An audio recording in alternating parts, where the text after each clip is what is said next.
Kumusta mga kasaliksik? Maniniwala ka ba kung sabihin ko sa'yo na mayroong mga nilalang na naninirahan sa ating mundo na sa sobrang kakaiba, maaari na nating ituring na halimaw o hindi normal? Kaya mula sa isdang kasing agresibo at bangis ng isang tigre, hanggang sinilalang na may ngusong parang isang sagwan, ay ito ang 10 pinakadambuhalang halimaw na nadiskubre sa ilog. Kaya kung handa ka nang makilala ang mga ito ay simulan na natin. Number 10, Goliath Tigerfish. Ang unang nilalang na pag-uusapan natin sa videong ito ay ang kakaiba at nakakakilabot na isda na naninirahan sa ilog ng Africa, na kung tawagin ay Goliath Tigerfish, na hindi lamang kilala dahil sa dambuhalang sukat nito na umaabot sa 1.5 metro, kundi pati na rin ang kanilang bibig na napupuno ng 32 matatalim na mga pangil, na sinasabing kasing talim at haba raw ng mga kutsilyo, na nagpapakita lamang kung bakit hindi mo gugusto yung kalabanin ng hayop na ito. Agresibo rin ang paraan ng pamumuhay ng mga Goliath Tigerfish, kung saan madalas nilang inaatake ang kahit na ano o sinong minalas na nakapasok sa kanilang teritoryo. Nasa kasamang palad ay siyang naging rason na raw para magkaroon ng ilang mga kaso na nagsasabing nakapatay na ang isdang ito ng mga tao. Number 9, Arapaima gigas. Mula sa Africa ay dumako naman tayo sa ilog ng Amazon, kung saan nating matatagpuan ang kakaibang nilalang na ito na kung tawagin ay Arapaima gigas, na kadalasang itinuturing daw na halimaw ng mga residenteng naninirahan malapit sa ilog, kung saan lumalangoy ang hayop na ito. Sa kadila ng kaya nilang umabot sa sukat na 15 talampakan, na hindi may tatangging halos triple na ng sukat ng marami sa atin, na nagpapakita lamang kung gaano kadali para dito na umatake at kumain ng tao ng buo, kung sakaling gustuhin ng hayop. Dagdag pa sa dambuhalang sukat ng Arapaima gigas, ay meron din silang matigas na mga kaliskis, na hindi raw kayang sirain kahit pa ng ngipin ng mga pirana, kung kaya't pasalamat na lamang daw ang lahat sa atin na hindi sila agresibo. Sa kadila ng kung sakaling ang aatake ang hayop na ito, ay nakakatiyak ako na konti lamang mga isda ang kayang makatalo dito. Number 8, Red-tailed Catfish. Ang isa pang dambuhalang isda na matatagpuan sa ilog ng Amazon ay ang uri ng higanteng hito na ito, na kung tawagin ng mga eksperto ay Red-tailed Catfish, na nakuha ang kanilang pangalan dahil sa pagkakaroon nila ng buntot na mayroong matingkad na pulang kulay, na siyang dahilan daw kung bakit madali lamang silang nakikita kahit pa sa ilalim ng tubig. Sinasabing umaabot sa 5 talampakan ng sukat ng pangangatawan ng uri ng hito na ito, at dahil sa meron silang kapabilidad na kainin ang kahit na anong nilalang na nagawang magkasya sa kanilang dambuhalang bunganga, ay makikita na lamang natin kung gaano kadami ang kanilang kayang kainin, dulot na meron silang dambuhalang sukat na siya ring nagdudulot para madami din silang posibleng makain at mapasok sa kanilang bunganga. Number 7, Mekong Giant Catfish. Ang Mekong Giant Catfish ay isa pang dambuhalang uri ng higanting hito, na makikita sa kanyang pangalan ay tanging matatagpuan lamang sa ilog ng Mekong sa Asia, na siyang dahilan raw kung bakit kakaunti lamang na mga tao at kahit pa mga eksperto ang may kilala sa nilalang na ito, kung kaya't hindi nga nila alam na ang hitong ito ang kasalukuyang may hawak sa titulo sa pagiging pinakamalaking freshwater fish sa mundo.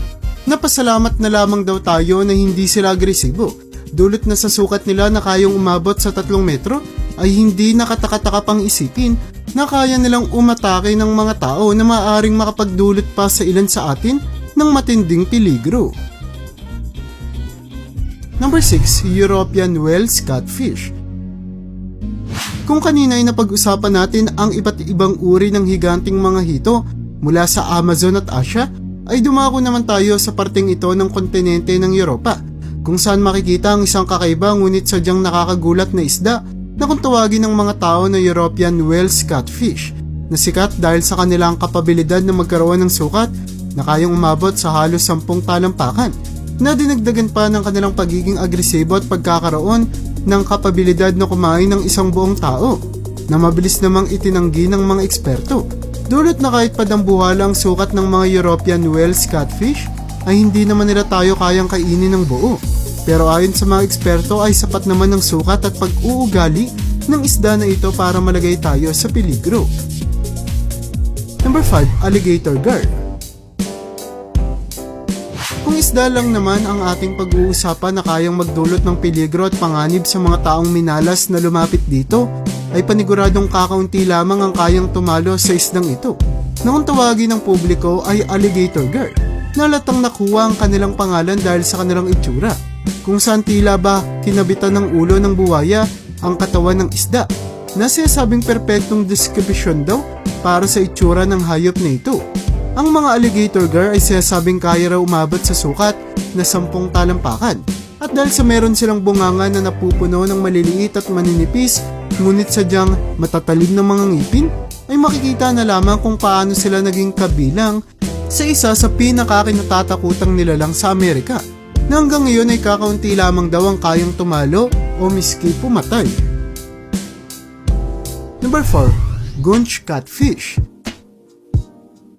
Balikan naman natin ang usapin patungkol sa mga hito, kung saan ang isa sa pinakakatakutan mong hito sa buong mundo ay ang hitong ito na kung tawagin ng mga eksperto ay Gunch catfish na naninirahan sa katubigan ng Asya. Ngunit kahit na alam mo pa kung saan nakatira ang mga isdang ito, ay nakakasigurado ko na hirap mong makikita ang hito na ito. Dulot na eksperto ang uri ng isda na ito sa pagbabalat kayo, na siyang ginagamit daw nila para hindi sila mapansin ang kanilang planong gawing biktima. Sinasabing umaabot sa 6 na talampakan ng sukat ng pangangatawan ng nilalang na ito, na kahit padambuhala na para sa marami sa atin, ay madali pa rin nilang natatago ang kanilang katawan, na siya rin daw dahilan kung bakit kakaunti pa lamang ang mga taong nakakakita sa isdang ito. Number 3. Beluga sturgeon. Maniniwala ka ba kung sabihin ko sa iyo na merong isda mula sa Antarctica na kasing laki at tibay ng isang kotse? Ang isda nito ay ang tinatawag na beluga sturgeon, na tila ba itinuturing na armor o protection ng kanilang makakapal na mga kaliskis. Kung kaya't kahit pa ang malamig na temperatura sa tubig ng lugar kung saan sila nakatira ay hindi nagiging problema para sa kanila. Umaabot sa 20 talampakan ng sukat ng isda na ito, na kahit padambuhala na para sa atin ay dapat mo raw malaman na madalang lamang makakita ng beluga sturgeon.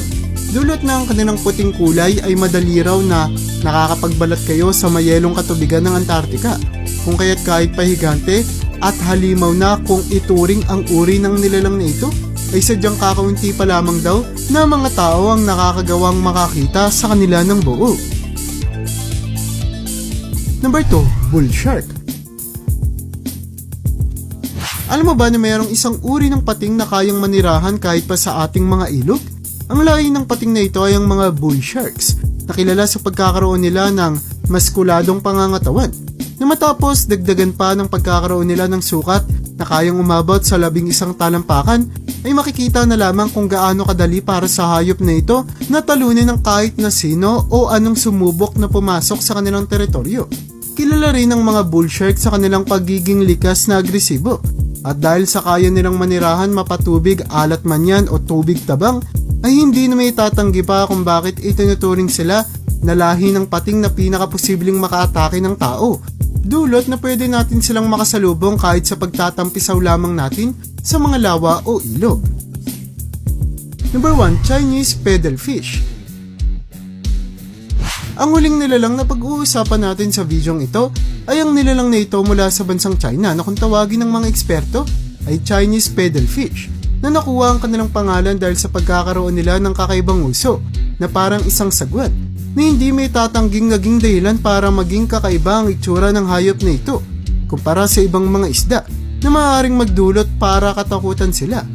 Sa kasamang palad ay kakaunti na lamang ang nakakakilala sa kakaibang isda na ito, sa kadila ng kasalukuyan na siyang itinuturing na extinct, dulot na ang huling kita sa lahi ng isda na ito sa ating kalikasan ay noon pang 2003. Kung saan hanggang sa kasalukuyan ay pinagdedebatihan kung totoo nga bang ubos ng populasyon ng kakaibang hayop na ito kung sakaling nagtatago lamang sila sa mga mata ng mga tao.